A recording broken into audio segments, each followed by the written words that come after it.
every electronic device is likely to be connected to the internet at some point in time. And we think the architecture to do this, obviously, is Atom. We have over 460 Atom design wins in embedded space today, 2,000 engagements. The scrolls along the slide there are just some of the applications. I thought they were so interesting, we let it flow through here, but it's everything from machines that are on the hospital bedsides to security ID cameras to slot machines. We're finding customers wanting the level of intelligence and the software reusability that is capable in these machines. One of the segments I think is worth a deeper dive, though, and that's in-vehicle infotainment. This is already a multi-billion-dollar industry. I think it's a strong growth area for Intel Corporation, and it's an important part of the continuum. It's bringing computing and information and the internet to the car.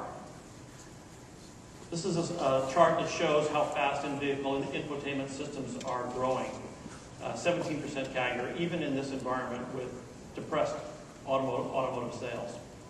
One of the things that's happened is that these systems in the past have been islands. Each manufacturer tended to use their own system, and they would rebuild the entire base of that system generation after generation. They too are seeing the benefits of a consistent, persistent architecture. And one of the things that many of the automotive manufacturers and the suppliers to that industry have come together on is a new alliance called Geneva, which is focused on creating interoperable standards for in-vehicle infotainment across the automotive industry. There's a lot of players in this consortium today. Paul Otellini is asked about European Commission findings against Intel. There's nothing new in yesterday's revelation of documents. I think that they have consistently ignored information that would have painted an entirely different story around those memos.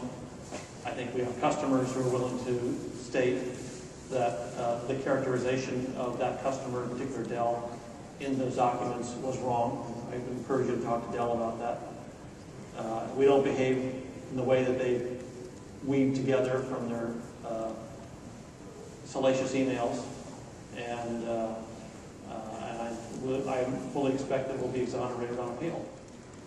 All right, thank you. Number one, Richard, you know the drill. Stand up and state your name and affiliation.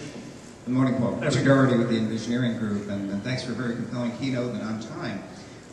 The MID roadmap is very rich, but a lot of its full feature net experience is dependent upon Wi-Fi and new data plans. So is Intel increasing its dialogues with wireless operators in different geographies to help make this environment happen? Yeah, you said Wi-Fi. Did you mean WiMAX?